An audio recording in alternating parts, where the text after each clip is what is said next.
Welcome to the presentation on GNSS-based indices for estimating spatial structures and dynamics of the ionosphere. My name is Norbert Jakowski. Co-authors are Meinl Hock from German Aerospace Center, as well as Jade Morton and Jay Young from the University of Colorado. Before we start, let's have a look on the outline of this talk.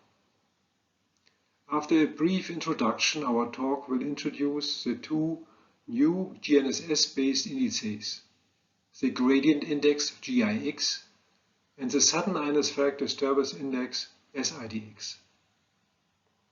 The behavior of these ionospheric indices is studied during ionospheric perturbation periods in October 2003, September 2017 and March 2015. The indices are compared with errors in GNSS positioning which have been observed during these perturbation periods.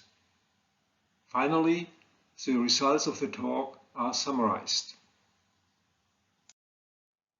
At the left side, we get an impression of the ionospheric impact of solar flares. In front of the Halloween storm in late October 2003, there was a strong X-17 solar flare detected on board GOES. The solar flare induced rapid ionization changes in the ionosphere associated with gaps in dual-frequency GNSS measurements. Estimates of the total electron content TC were corrupted within minutes during the onset phase of the flare because numerous GNSS receivers could not follow the rapid phase changes. At the right side, the impact of a high ionization level associated with strong horizontal gradients on navigation is illustrated with the help of real TC measurements over Iceland on November 20, 2003, a few days after the Halloween storm. To ensure safe landing, aircrafts need ionospheric information from the ground for correcting ionospheric range errors. Problems arise when the ground stations at the airport see another ionization level as they are approaching the airplane. In such a case, the provided information is wrong. It is called hazardous misleading information. We can conclude that reliable information on the type and intensity of ionospheric perturbation is needed to ensure precise positioning and safe navigation. How to realize this? Commercial customers are not primarily interested to understand physical processes. They need indices addressing their concrete problems. So they need information on the current TC level, on temporal changes and spatial gradients of TC, furthermore on the signal quality, in particular information on phase and amplitude fluctuations. The latter is addressed by the internationally well-accepted scintillation indices S4 and sigma phi. For TC, the situation is different. Several approaches for TC indices exist. Well known is, for instance, the rate of TEC index ρT. The development of ionospheric indices for characterizing the current state of the ionosphere has a long history at DLR that has been started 15 years ago. The development of the disturbance ionosphere index DIX is based on the rate of vertical TC. The temporal index is computed by simply averaging the TC rate at all piercing points. The spatial index is derived from averaging differences of the TC rate between all pairs of ionospheric piercing points. In the next step, the computation of the spatial index DIX-SG focused on differences of the TC rate between station pairs. Furthermore, a dimensionless scale was introduced. Based on these studies, we present here in this talk specific indices well suited to be used in GNSS applications. In this scheme, we see a constellation of GNSS satellites and receivers at the Earth indicating so-called piercing points PP, where signals traverse the ionosphere at a defined ionospheric height. Distances between the piercing points are permanently changing due to the motion of GNSS satellites. Distances between piercing points may be formed by, for instance, by one satellite and a station pair, in this example GNSS2 and receivers RK and RL. Another distance type is formed by a single station in the satellite pair.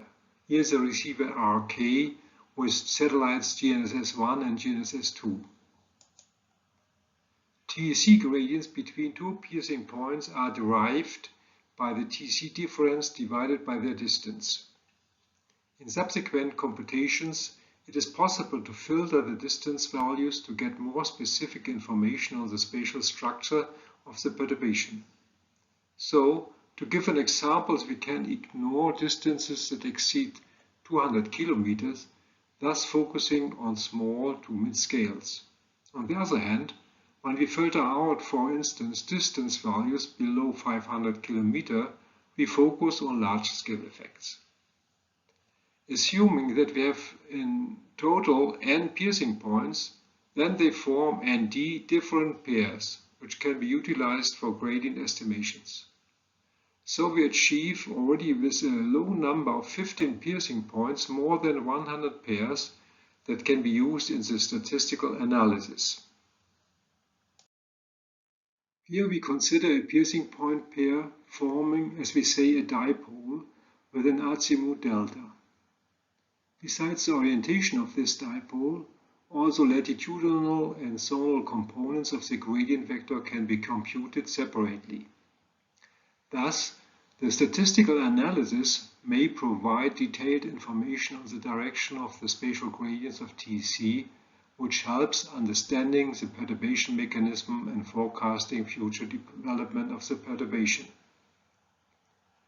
The gradient index GIX is defined by averaging all gradient values over all dipoles in a selected area. Additionally, also derivatives such as the dispersion or percentiles of the gradient distribution can be considered. Such computations can be performed at each epoch, enabling a near real-time estimate of the current ionospheric state. This is a big advantage compared to other approaches which collect data over a certain time window to compute the index. For estimating the strength of temporal variations of TC, we simply use the time derivative of TC averaged over all piercing points in the selected area, as already suggested in an earlier paper in 2012. Whereas, for instance, flare-induced enhancements are synchronized at all piercing points, the contribution due to the motion of the piercing points along the velocity vector v mostly cancels out due to non-uniform contributions of dipoles in different velocity directions. So we get the sudden ionosphere disturbance index SIDX and related derivatives such as the dispersion very easily. SIDX samples are seen at the right panel computed for different flares. The recorded SIDX amplitude depends on the spectral composition and the solar zenith angle. Coming back to the gradient index GIX, we consider at first a quiet ionosphere. While controlling the distance between PPs, we are able to consider different spatial scales within a selected area. This filtering leads to a smaller number in C than the number of dipoles in D. So we see at the left upper panel GIX, its dispersion, and the 95th percentile for 30 to 250 kilometer scales. The number of pairs given at the bottom of the plot is always below 500. The other graphics, including also zonal and latitudinal components at the lower panels, are computed for the distance range 50 to 500 kilometer lengths. Here the number of dipoles increases to about 1000. It is evident that with stronger averaging, the Dix values become smoother and lower. Principally, GIX components are small. The zonal component shows a rather regular behavior associated with the diurnal variation of TEC, as can be seen also in the next slide. Here we select the latitudinal dependence of the zonal GIX component. GIX confirms clearly the diurnal variation of TEC with an increase before noon due to growing ionization and a decrease of ionization in the afternoon. The values are in the order of about 3 to 4 millitech units per kilometer. Based on this clear result, it can be concluded that the sensitivity of GIX is rather high. This enables a reliable detection of ionospheric perturbations that degrade the performance of GNSS measurements at much higher values, up to a factor of 1000. It is interesting to note that the TID structure is indicated on May 24. The TID propagates from north to south equatorward. Encouraged by these results, GIX can be applied to analyze ionospheric storms. Here we see the behavior of GIX and some derivatives like the dispersion, the 95 percentile or north and east components during the Halloween storm over Europe in October 2003. All components indicate ionospheric perturbations during the geomagnetic storm, characterized here by the DST index via the black line. It becomes also clear that the ionospheric gradients behave quite different from DST.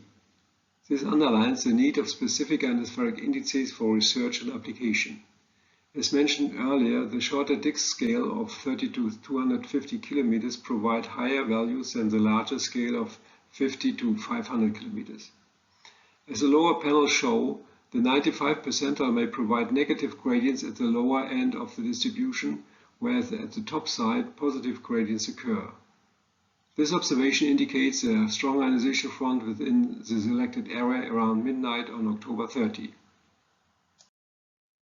This is absolutely confirmed in the differential TEC map at 9 p.m. on October 30 at the right upper panel. One day earlier at 9:30 p.m. the ionization front was weak, well reflected with a minimum in GIX. It is interesting to note that north and eastward components of GIX behave different according to spatial TEC structures. At the right side we see ionospheric storm pattern along the 12-degree east meridian on October 29. High latitude generated wave-like TIDs propagate equatorward, whereas the patchy ionization structure at high latitudes extends towards mid-latitudes in the course of the storm. The regular ionization structure includes also an enhanced temporal variability seen in SIDX in the gray-colored time window. A very strong X9.3 solar flare was observed in 2017 on September 6, as it is illustrated in the animation of observations made by NASA's Solar Dynamics Observatory SDO. The flare has been recorded in the X-ray wavelength range on board GOES around 12 UT.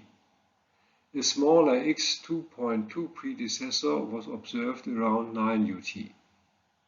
Both flares were also recorded at very low frequency measurements by the Global Ionosphere Flare Detection System GIFTS that has been established at DLR a few years ago.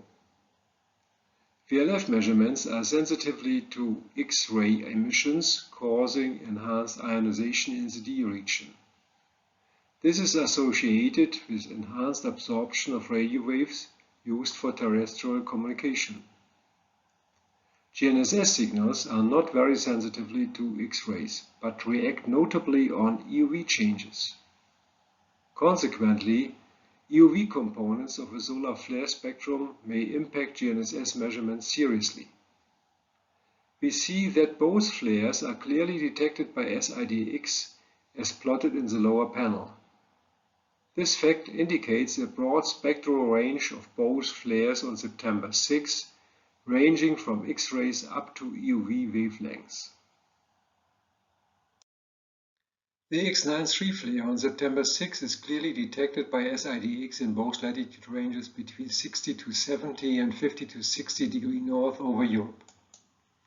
Resulting rapid changes in ionospheric ionization cause problems in precise positioning at a GNSS station in northeast Germany. Scaling of SIDX is needed to estimate the risk of performance degradation. Fixing is difficult in precise GPS positioning if TEC exceeds about 0.6 tech units within 2 epochs. This happens in this sample. Strong errors in positioning and correlating with SIDX are observed at many higher latitude stations in Europe on September 7, one day after the flare. The question arises, what is detected by GIX? It is evident that GIX shows no clear perturbation signal in both latitude ranges over Europe. GIX fluctuations are slightly enhanced at time slots with increased positioning errors. As already shown in the previous slide, SIDX indicates strong signals during phases of enhanced positioning errors. It is assumed that rapid changes of SIDX are caused by particle precipitation events. This assumption is supported by the enhanced proton flux at times of strong SIDX signatures and increased positioning errors. Let's consider the St. Patrick's storm in March 2015.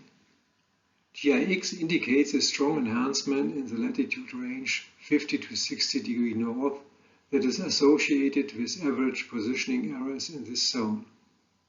However, GIX 95 is smaller at the high latitude zone, although positioning errors increase with latitude. These errors are probably primarily associated with rapid changes of TEC, which should be detectable via SIDX. Indeed, SIDX shows strong perturbation pattern closely related to positioning errors at high latitudes.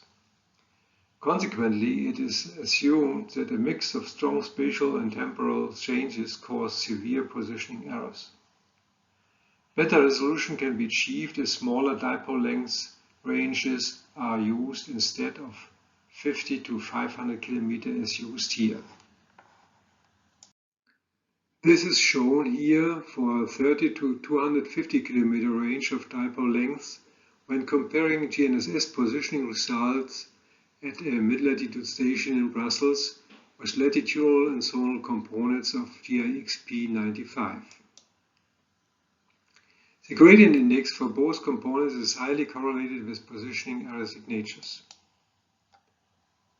As it can be seen at the right side, also the satellite-based augmentation system for aviation in Europe, EGNOS, is degraded due to ionospheric perturbations well indicated by GIX-P95. A GIX-based service could provide appropriate warning for aviation-related applications like EGNOS. A possible way to provide such a service could be to generate maps of ionospheric indices. So one can localize perturbations and track their propagation while monitoring the progress of perturbation zones in a series of GIX-P maps. Here we see maps of hourly average GIX and various derivatives, such as the 1 sigma dispersion and GIX-P95. Perturbation zones can be identified, and satellite signals traveling through such zones could be excluded in positioning computations to mitigate ionospheric impact. Summarizing the talk, we can say: presented are two approaches for estimating rapid temporal variations by SIDX and spatial gradients by GIX, both derived from total electron content data provided by GNSS. Indices may be computed according to the sampling rate of GNSS receivers with high time resolution in near real time. It has been shown that the approaches may serve as objective ionospheric indices for detecting and characterizing horizontal TEC gradients and rapid solar flare effects impacting GNSS applications in positioning and navigation. Scaling of indices is required for practical use. This is possible in close collaboration with customers. Thank you very much for your attention.